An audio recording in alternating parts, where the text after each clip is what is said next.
jusqu'au 19 juillet. Rechargez à partir de 1000 francs si crédit pour bokk si gagnant yi. Ay télévision LG 55 pouces, un séjour tout frais payé pour dem supporter suñu gaynde fële si Amérique. Des transferts de 1 million de francs CFA par Orange Money. Des maillots dédicacés par notre champion Ibrahima Mbaye. Et le gros lot, un magnifique SUV. Recharge valable sur tous les canaux de souscription. Orange, supporter numéro 1 des Lions. Orange est là. Bonsoir à tous les téléspectateurs de Disport. Bienvenue dans votre magazine Face à l'Inter. Le Sénégal fera face à la France. Le premier match du groupe I. Après certaines nations africaines yu jot a joué, on a vu le Maroc nous tenir les têtes, le Brésil. On a vu aussi équipe bi nga xamante ne bii nii moom mooy l'Égypte nu mu joué.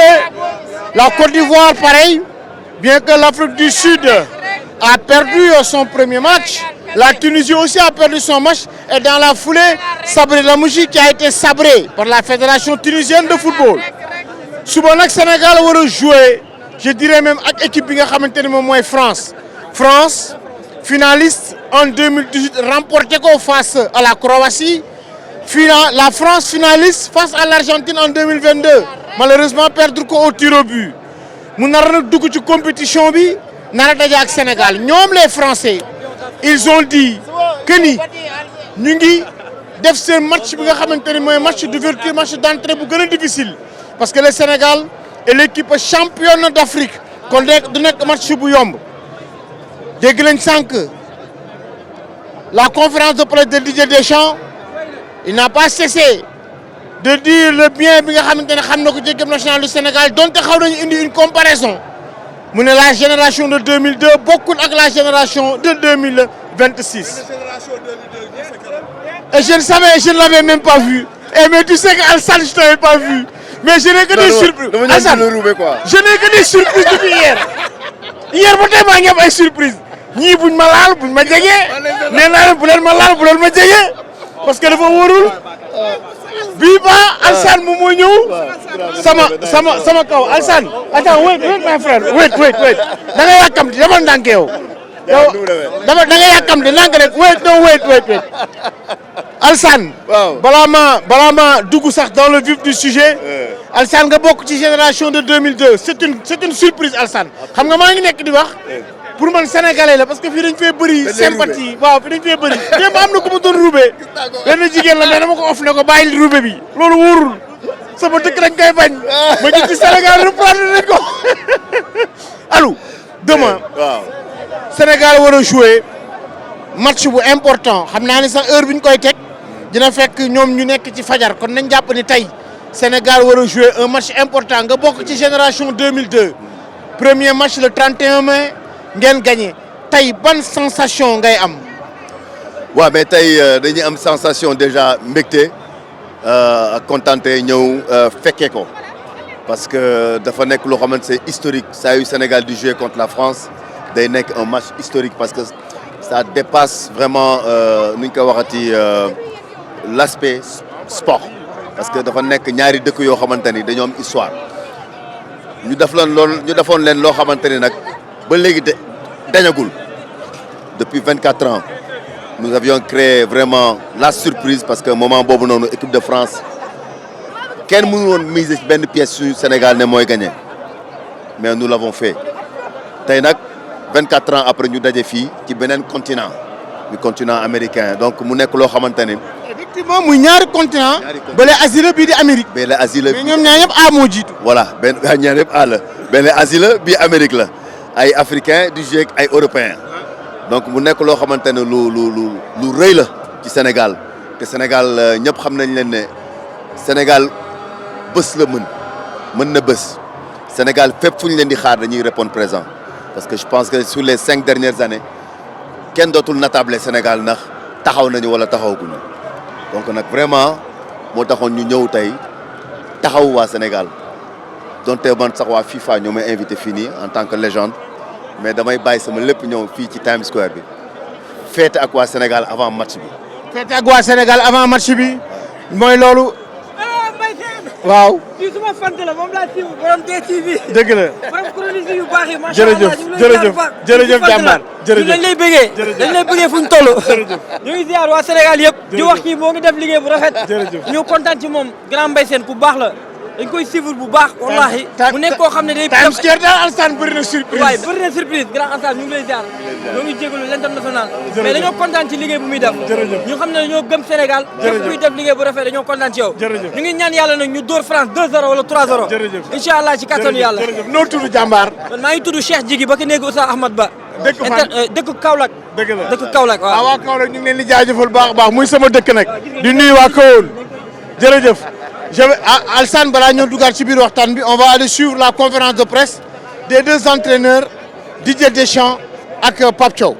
De l'histoire, mais sincèrement, même N'Golo qui était là, je suis pas sûr qu'il ait regardé le match. Il y en a la quasi-totalité de mes joueurs, ils étaient pas nés en 2002, donc moi j'étais, oui, je regardais le match même si j'y étais pas, donc ça fait partie. Là, c'est vous, je sais, vous avez ce fameux mot revanche, où il n'y a pas de revanche dans le football. En plus, il y a 24 ans, ça sera une autre page à écrire. Il s'est passé ce qui s'est passé en 2002. Tant mieux pour le Sénégal. Aujourd'hui, on va tout faire pour que le résultat soit dans notre sens. Oui, bonjour Mbaye. Déjà, comme on dit chez nous, alhamdoulilah, j'ai tout mon groupe à ma disposition. Et Kalidou Koulibaly, vous l'avez vu, le dernier match, il est rentré. Donc nos matchs de préparation nous ont bien servi. Et tous les joueurs qui ont manqué de temps de jeu ont pu l'avoir. Maintenant, on sait qu'on sera en face à une bonne équipe française, un match qui va être très difficile. Et nous, on est préparés à ça. Enfin, comme vous venez de le souligner, ils ont des joueurs vraiment de classe mondiale, mais nous aussi on en a. Et nous, on se repose plus sur notre collectif. Et espérons que demain, la réponse sera là. Après Didier Deschamps et Pape Thiaw, il y a eu aussi la réaction des journalistes français, des craintes, pratiquement ay incertitudes concernant cette équipe. Am na ci sax ñoo xamante ne bi jàpp nañ ni match France-Sénégal bi dina nekk un match très compliqué pour l'équipe bi nga xamante ne moom mooy France. On va aller suivre la réaction des journalistes français et ñu ñëwaat ci biir waxtaan. Vous présente. Ouais, Louis Vix, Info Sport Plus, Canal+. Louis, demain vous faites face à l'équipe nationale du Sénégal. Quels sont vos sentiments? Mes sentiments que ce match est magnifique déjà sur le papier parce que France-Sénégal, c'est jamais un match comme les autres. Il y a tellement de liens entre les deux pays, beaucoup de joueurs sénégalais qui sont nés en France, le souvenir de 2002 qui est très heureux pour vous et un peu moins pour nous. Enfin, il y a beaucoup d'histoires à raconter autour de ce match, donc c'est passionnant. Et puis surtout, il y a une vraie opposition entre les vice-champions du monde en titre et les champions d'Afrique. Donc dès le premier match, on n'avait pas l'habitude de ça. On a suivi tout à l'heure la conférence de presse de Didier Deschamps. Il fait les éloges de l'équipe nationale du Sénégal. C'est une très belle nation. Fait partie des favoris de cette Coupe du Monde. Vous avez les mêmes impressions? Ouais, moi j'ai beaucoup aimé le match de la Côte d'Ivoire face à l'Équateur et je pense que le Sénégal est capable de produire des performances similaires, voire même meilleures, parce qu'ils ont été meilleurs que la Côte d'Ivoire lors de la Coupe d'Afrique. Moi j'ai envie de voir plus d'équipes africaines aller le plus loin possible dans la compétition et je pense que le Sénégal fait partie des outsiders qu'on n'a peut-être pas assez cités avant le début de la compétition. Après je pense qu'il faut évidemment attendre le match face à la France, celui face à la Norvège parce que le groupe il n'est pas facile. Si tu finis troisième, c'est pas la même chose que de terminer premier ou deuxième, même si avec ce nouveau format, tu as quand même peu de chances d'être éliminé, vu que c'est l'Irak et qu'a priori, on peut penser que les trois meilleures équipes vont gagner face à l'Irak. Le maillon faible du groupe. Ouais, le maillon faible du groupe, l'Irak, mais non, le Sénégal, moi, j'ai hâte de les voir jouer, j'ai adoré leur Coupe d'Afrique, j'adore le jeu qui est mis en place par Pape Thiaw, Sadio Mané, évidemment, enfin, il y a beaucoup de bonnes choses, donc je trouve que c'est un super test à la fois pour le Sénégal, pour se dire d'entrée de jeu, on joue face à l'une des nations favorites, et puis pour la France aussi. Et pour terminer, le positionnement de Mbappé. J'ai lu dans les journaux français le problème, Mbappé, quelle position, s'il va jouer neuf, s'il va jouer sur les côtés. Qu'en est-il réellement? Là, à l'heure où l'on se parle, et pour le match de demain, il va commencer dans l'axe, avec Ousmane derrière lui, et Doué à gauche et Olysée à droite. Mais la question de savoir si d'aventure, il y a une contre-performance demain, est-ce que ce positionnement ne serait pas amené à changer? Moi, je pense que Mbappé est quelqu'un d'intelligent, qu'il a conscience qu'il doit faire des sacrifices personnels pour favoriser le collectif, un peu à l'image de ce qu'a fait Paris depuis son départ. et que s'il doit jouer à gauche, il jouera à gauche. C'est ce que j'ai envie de croire. Je ne sais pas si ça va se passer, mais si d'aventure on revient à un milieu à 3 avec seulement 3 joueurs offensifs, ce serait naturellement Mbappé à gauche, Dembélé dans l'axe et Olysée à droite. Est-ce que ça va se passer? Je ne sais pas, mais c'est possible. Merci beaucoup. Bonjour, je suis Léo Huisman et je travaille pour l'agence France Presse. D'accord. Léo, demain, le match Sénégal-France, quelles sont vos impressions? Écoutez, j'ai l'impression que dans chacun des camps, au moins chez les journalistes et les observateurs, le match de 2002 est encore dans les têtes. Alors les joueurs, ils essaient de faire abstraction, en tout cas côté français, en disant que c'était il y a 24 ans et que maintenant c'est une autre histoire. Mais voilà, ça va être important pour la France parce que c'est un match difficile. Lors des dernières compétitions, la France, elle a eu des matchs, des entrées en lice faciles, entre guillemets, contre le Honduras, contre l'Australie. Voilà. En 2018. Exactement. Le Sénégal, c'est un gros morceau. C'est les champions d'Afrique sur le terrain ou les vice-champions d'Afrique sur tapis vert. Mais c'est un gros morceau, très ambitieux. Et je pense que c'est pas mal pour la France parce que ça va lui permettre d'être clair sur ses ambitions. La France, elle veut aller au bout, comme le Sénégal d'ailleurs, mais la France, elle veut aller au bout. Et elle en saura un peu plus après le match contre le Sénégal. Pour vous, quelle sera la composition de Didier Deschamps demain? Alors en fait, ça, c'est pas un secret. Elle est claire depuis très longtemps. Didier Deschamps, il a son 11 de départ depuis même presque des mois en fait. Et il ne va pas en déroger. Donc il va y avoir les 4 fantastiques devant, c'est-à-dire Kylian Mbappé en pointe,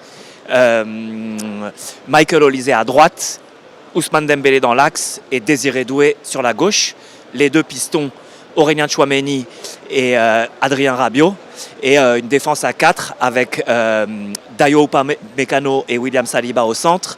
Et à droite, Jules Koundé. Et à gauche, Théo Hernandez et Mike Maignan dans les buts. Bonjour, Richard God, je suis journaliste, j'habite dans le nord de la France. Je travaille pour La Voix du Nord, c'est le journal qui suit notamment le LOSC et le RC Lens. Le RC Lens, il y a eu beaucoup de Sénégalais, Pape Bouba Diop par exemple, le regretté Pape Bouba Diop, El Hadji Diop, Ferdinand Coly, enfin beaucoup de Sénégalais. Richard, demain, un match important, le début de la Coupe du Monde pour ces 2 équipes. Quels sont vos sentiments? Notre sentiment, c'est que c'est le premier match le plus compliqué pour l'équipe de France depuis l'histoire de la Coupe du Monde, parce que le Sénégal, c'est très fort, c'est le champion d'Afrique. Et l'équipe de France sait qu'elle a une drôle d'épreuve devant elle, parce que le Sénégal a beaucoup d'atouts. On connaît tous les joueurs sénégalais, il y en a beaucoup qui jouent en France. C'est un premier match, donc c'est évidemment la France peut être citée parmi les favoris de la Coupe du Monde avec l'Espagne. Mais ce premier match, il faut trouver un rythme et le Sénégal est aussi une équipe qui peut faire un très beau parcours en Coupe du Monde. En plus, en France, on a le souvenir de 2002. C'est la seule fois que les 2 équipes se sont rencontrées et la France avait perdu alors qu'elle était tenante du titre de la Coupe du Monde 98 et tenante du titre de l'Euro. Donc vous voyez vraiment, c'est un match très difficile auquel on s'attend. Quelles seront pour vous les difficultés que le Sénégal aura face à la France? Alors, les qualités de l'équipe de France, c'est évidemment son attaque, les attaquants.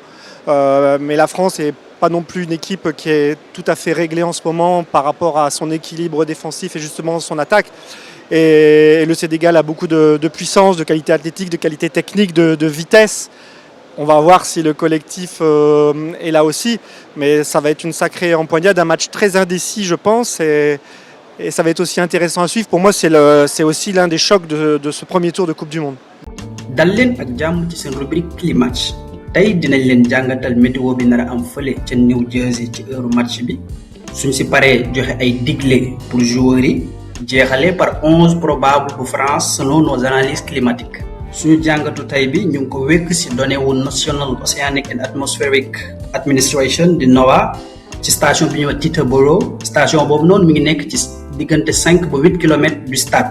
Ngir calculer indice ultraviolet ñu ngi basé wu ci méthode Environmental Protection Agency di kuréel buy gérer wàllum protection de l'environnement fële ci Amérique. Suba dina tàng lool boo leen jëlee journée wu 16 juin bi heure bi ci gën a tàng mooy heure match Sénégal gaani ngelaw yi dina faible xaaruñu fa taw même si que foofu juin day faral di taw nuage yi du bari air bi day mel ni lu mbooya WBGT bi ak UTC bi mi mesurer tàngoor bi joueurs yi nar a yëg ci seen yaram dina kawe lool mais li ci gën a ëpp importance muy indice ultraviolet yi muy leeraay jant bi ñu mënta gis suba élément bi moo ci gën a am importance ndax lii moo nar a lakk yaramu joueurs yi ba pare wàññi seen gis-gis bu baax te suba dañ ko natt mu kawe lool.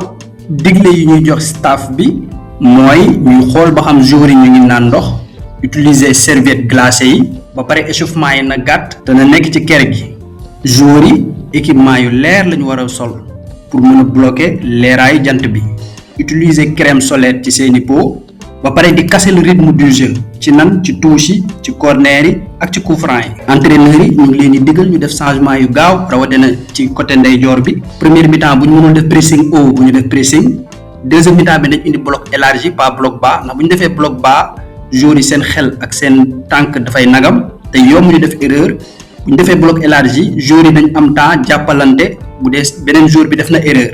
il faut que mu am communication en permanence avec entraîneurs yi ak joueurs yi parce que genre match yi day bëri carton parce que joueurs yi dañuy jël jant bi bu ci seen bopp lu bari donc duñ mën a ànd ak seen xel carrément dañuy excité ci match bi soppuñu benn joueur jël bal bi di daw joueurs yi nu ñu gën a mën a téewee bal bi di wàññi espace yi bañ a daw mooy gën te dañoo war a téye bal bi possession ba pare def jeu rapide jeu aérien fu mu am beneen joueur dafa war a ñëw nekk en épaule parce que joueurs yi nar a dem jeu aérien yëpp dañu am problème visibilité bu amul kenn ku leen jàppale ci wet rek mën nañ def ay erreur 11 probable bii ñu leen di jox ci ñaari mbir dong lañ ko wékk ci analyse climatique yu ñu def ndax dañoo xool joueur français bu nekk son profil d'adaptation climatique méngale ko ak conditions yu ñu nar a fekk fële sa MetLife Stadium sa New Jersey beneen bi mooy bu dee Didier Deschamps ak staffam dañoo décider prendre en compte les conditions climatiques ci seeni tànneef.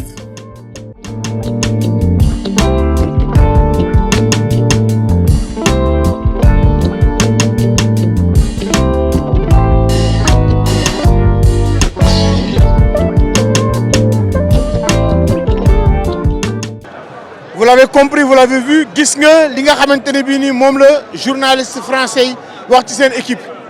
La conférence de presse tay bu Pape Thioye bu mu jexé dem nañ aussi def entraînement 15 minutes njëkk yi veille de match.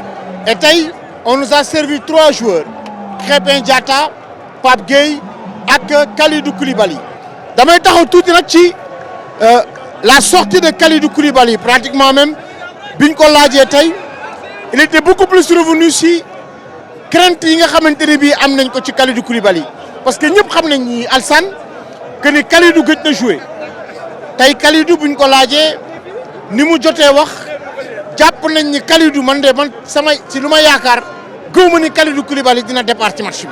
C'est ça le plus important, c'est qu'on soit unis comme on a été unis à la CAN. Vous avez vu le résultat. Quand on est unis, personne ne peut nous battre. Parce que le Sénégal uni, on est tous les mains dans les mains et on va très très loin. Et c'est ça le plus important, c'est tout ce que je demande aux supporters. Le reste, les joueurs qui sont là vont donner les 200%. Soyez-en assurés parce que je vois la motivation qu'il y a tous les jours avec ces joueurs. Je suis tous les jours avec eux. Et cette motivation-là, je l'ai rarement vue depuis que je suis en équipe nationale. Et je pense qu'Inch'Allah, à partir de demain, l'équipe sera prête pour faire une grande compétition. Et ça ne s'arrêtera pas au match de demain parce que c'est vrai que c'est un match important. Mais il y a des autres matchs derrière, donc j'espère que Inch'Allah, tout le monde sera avec. Parce que si je joue, mais je serai là pour le collectif. Et je serai derrière parce que nous sommes le groupe vit bien, il y a le moral, il y a le mental. Ouais, Kalidou man ci li ma japp Alsane ak ni mu waxé gëwma ni Kalidou Koulibaly dina nek d'entrée ci match bi tay face à la France. Wa dégg na sank ci intervention mom il se dit déjà apte, il se dit déjà prêt et il se met à la disposition du coach.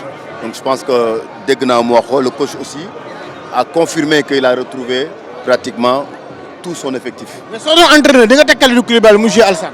Bon su ma doon entraîneur da nga am franc parler ba do sun waxtan ma yow day neex amul filtre amul kii parce que je vis pas avec le groupe donc xamaguma mais am nga ci ay écho non écho sax xam nga tey aujourd'hui avant de prendre une décision il faut que nga xamante ne dafa lay leer il revient de blessure est-ce qu'il est capable de tenir les 90 minutes ou pas ou est-ce qu'il faut le ménager parce qu'il faut savoir une chose Mbaye le tournoi là ne s'arrête pas que sur le premier match.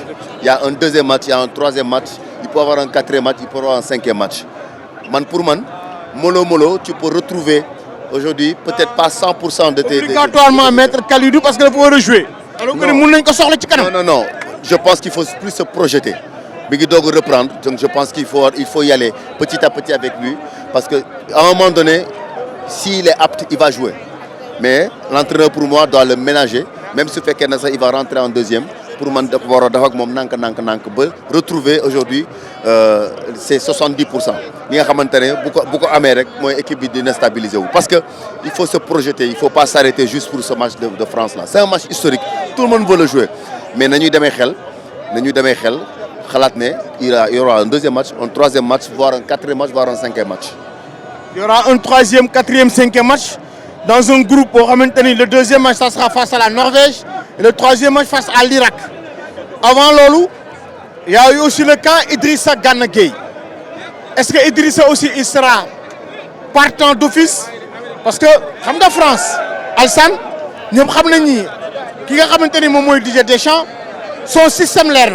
Amul lenn loo xamante ne mu ngi koy nëbb néew ma nag Pape Thiaw day nëbb waaye xaw na am na lenn loo xamante ne mu ngi koy xaw a caché parce que France Mike Maignan il sera titulaire accompagné de Dayo Upamecano, William Saliba, Hernandez et Jules Koundé au milieu avec deux milieux défensifs Adrien Rabiot et Aurélien Tchouameni et sur les côtés ils vont jouer avec les quatre Désiré Doué Ousmane Dembélé mooy nar def rotation ci kanam Désiré Kylian Mbappé joué 9 fixes et ci beneen côté bi au lycée moom moo ci joué loolu leer na sànq ci biir conférence de presse bi Pape Thiaw laaj nañ ko est-ce que le milieu de terrain sera apte pour jàkkaarloo ak cette équipe française est-ce que Idrissa Gana Gueye sera apte si Idrissa Gana Gueye ne joue pas kan moo nar a jouer à sa place est-ce qu'il va faire confiance à Pathé Ciss wala Lamine Camara wala Bara Sapoko wala Habib Diarra Pape Gueye d'office, il y a beaucoup d'incertitudes et société tamit équipe bi nak Alsane suñ ko waxé amna ci joueurs yo xamantene bi ils ne sont pas à 100% de leur état physique. Absolument, ils sont pas à 100%, lolu gis nañ ko.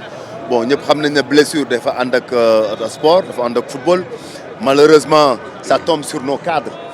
Les cadres ont vraiment un rôle à jouer dans cette équipe-là. Ils ont déjà joué un rôle dans cette équipe-là.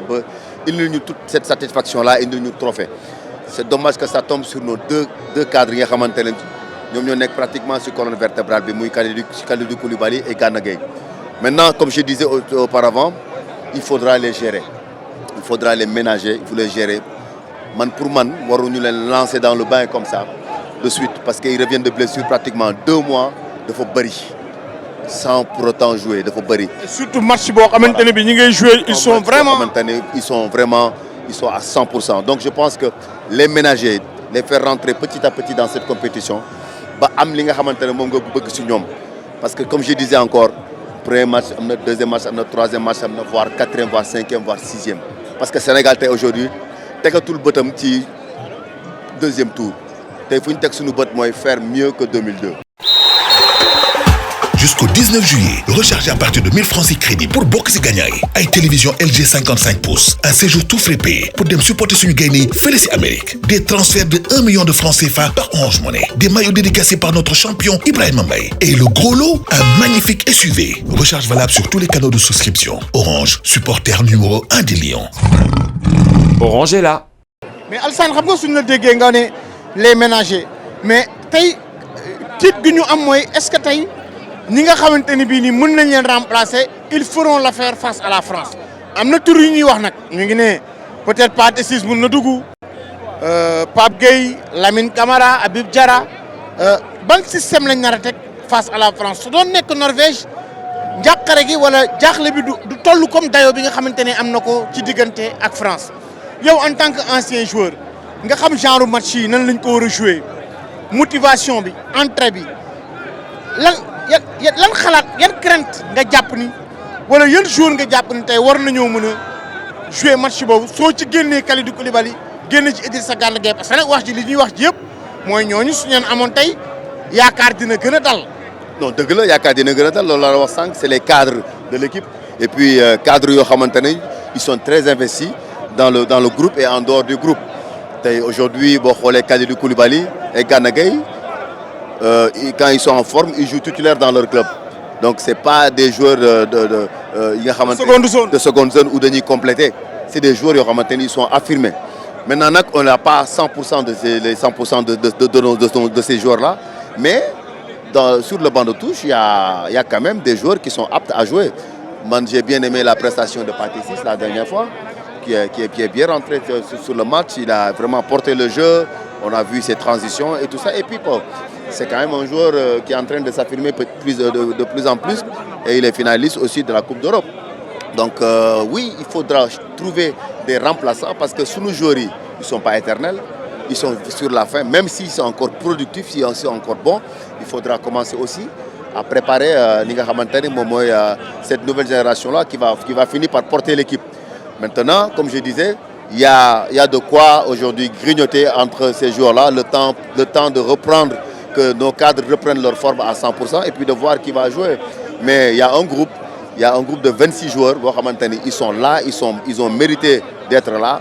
Il ne faudra pas hésiter du tout à changer ou à ménager des joueurs qui ne sont pas à 100%. Si nous parlons le dispositif, j'ai parlé tout à l'heure de la défense, on a aussi le milieu. Pour nous, c'est une force actuellement. Nous, France, avons une force au niveau de l'attaque, dont le Sénégal aussi, force à l'attaque. Parce que nous avons beaucoup de problèmes. Défense de France, c'est défense du Sénégal, avec Kalidou Koulibaly, qui gagne, mais pour vous, lan la Pape Thiaw wara indi wax nga légui finale Coupe d'Europe. Moi je faisais beaucoup plus allusion, je sais que ni Pathé-Ciss nga don wax ak le Rayo Vallecano, mais je faisais plutôt allusion à Ibrahima Mbaye. Est-ce que tay jotul Pape du meuna jël risque titulariser Ibrahima Mbaye, Ismaïla Sarr, Sadio Mané ou japp nga ni c'est Nicolas Jackson qui est le titulaire indiscutable de cette équipe mom mo wara jouer. Dañuy joxe rek ay schéma. Oui, ay schéma la ñëpp du joxe, mais le dernier mot revient à l'entraîneur. Mais je me dis que aujourd'hui, si nous convoquons ces 26, il faut toujours aussi se dire que képp ku ñu jël rek am nga possibilité de démarrer. Parce que Ibrahima Mbaye, il est jeune. Parce que le talent n'a pas d'âge. Le talent n'a pas d'âge. Bon, on était aujourd'hui le Maroc qui fait titulariser le plus jeune joueur pratiquement du tournoi. On va dire le Sociétaire de Lille. Le Sociétaire de Lille. Très bon joueur. Très bon joueur. Donc, si nous il est jeune, donc il doit falloir que Ibrahima Mbaye aujourd'hui prenne ses responsabilités. Aussi que l'entraîneur aussi regarde ce qu'il peut apporter. Parce que c'est important, parce que c'est un joueur il peut créer des différences. C'est un joueur qui peut créer de la profondeur. C'est un joueur qui est bon sur le dribble. Parce que souvent, Sénégal, les joueurs avec l'équipe, souvent bloc bas, mais pour ce genre de joueur-là, il est percutant, il peut toujours trouver des coups francs, il peut provoquer des fautes. Donc, joueur de Bohamatane, pour le Sénégal, il doit falloir que nous soyons plus intégrés. Même si il n'est pas titulaire, ça, parce qu'il peut créer beaucoup de passes. Regarde sur le cas d'Amad Diallo. Avec la Côte d'Ivoire. Avec la Côte d'Ivoire, il n'est pas titulaire, il n'est pas en jambes, mais il rentre à la 52e. Il est titulaire à Manchester United. Oui, d'accord, mais parce qu'il y a la concurrence. Oui. Mais il le fait. 52e minute le Dougou, et il fait la différence à la 90e. Donc, il doit falloir penser à plus intégrer cette jeunesse-là. Sapoko, c'est pareil. Parce que c'est une Coupe du Monde. Ils sont là, ils méritent d'être là. Mais il ne faut pas hésiter à les mettre. Pour moi, il ne faut pas du tout hésiter à les mettre. Remplaçant ou pas remplaçant, mais il tel parce que c'est la jeunesse, c'est l'insouciance de l'équipe à un moment donné. Et la forme actuelle de Iliman Ndiaye, ça inquiète. Parce que le niveau de Iliman Ndiaye, le niveau de baissé. Pour vous, qu'est-ce que bon, comme la plupart de nos joueurs, hein, donc c'est le niveau souvent entre la CAN et aujourd'hui, le niveau de baisser. Maintenant, c'est une compétition, démarrez-vous. Peut-être qu'ils avaient le frein en main avant la compétition, en espérant que c'est ça. Mais on sait que Iliman Ndiaye, en forme, il nous a fallu beaucoup de satisfaction. Et puis c'est quelqu'un qui sur le côté nous apporte beaucoup de bien. Maintenant, l'entraîneur est là aussi pour les galvaniser. Ses partenaires aussi doivent le galvaniser parce que peut-être c'est un manque de confiance. Donc, mais quand c'est comme ça aussi, il doit y avoir un groupe qui doit se souder pour les soutenir parce que si vous n'êtes à 100%, mën nañu jouer ku nekk te mën nañu gagner ku nekk. lan mooy sa pronostic Alassane demain? En tout cas, victoire du Sénégal, moi c'est mon pronostic. Mais en tout cas, ce que je sais qu'il y aura un minimum de 3 buts dans ce match-là, parce que ce ne sera pas un match fermé. Ça ne sera pas un match fermé, Alassane l'a dit. Mais ce que je veux Sénégalais, ce qu'il faut retenir, le tournoi arrête le match demain. L'Argentine a perdu face à l'Arabie Saoudite en 2022 et l'Argentine a remporté le tournoi. Cette même équipe d'Argentine s'était inclinée en 90 face au Cameroun et ils ont été champions du monde. Non, ils ont été finalistes. Malheureusement, ils ont perdu face à l'Allemagne. Donc, situation demain parce qu'il faut préparer les Sénégalais à scénario bu nek. Dafa changer. Le tournoi dafa am ay 16e de finale, am 8e de finale. Avec 3 points sax mën nga qualifier li nga xamanteni mom moy le deuxième tour moy les 16e de finale. Donc je dis plutôt li nga xamanteni bi ni mom mo am moy il faudrait que ñu and ci doucement dem ci ak xel jouer un match important, jouer un match aussi très intelligent par rapport aussi à l'équipe bi nga xamanteni bi ni mom la Sénégal dajal parce que la France n'est pas une petite équipe d'entrée wax na ko légui ci deux dernières éditions yépp dañoo finalu jël 2018 perte 2022. C'était votre émission face à l'Inter sur D-Sport et j'ai eu la surprise bi nga xamantene mom lañu commencé dalal l'international sénégalais Alassane Ndour qui faisait partie de cette très très belle génération de 2002. Cette génération de 2000 pratiquement nous ont constitué cette équipe comme Pape Thiaw comme coach, Elhadji Ousseynou Diouf, Khalidou Fadiga, Tony Mario Silva, Lamine Diatta. Cette belle génération qui nous ont valu énormément de satisfaction depuis que nous avons fait le quart de finale, nous avons fait ce niveau. Donc on vous doit respect et considération. C'était votre émission face à l'Inter sur du sport, la passion du sport, l'abreuvoir du football sénégalais. Jusqu'au 19 juillet, rechargez à partir de 1000 francs et crédits pour Boxy Gagnaï. Avec télévision LG 55 pouces, un séjour tout frais payé pour dem supporter sur Gagné, Félicie Amérique. Des transferts de 1 million de francs CFA par Orange Money. Des maillots dédicacés par notre champion Ibrahima Mbaye. Et le gros lot, un magnifique SUV. Recharge valable sur tous les canaux de souscription. Orange, supporter numéro 1 des Lions. Orange est là.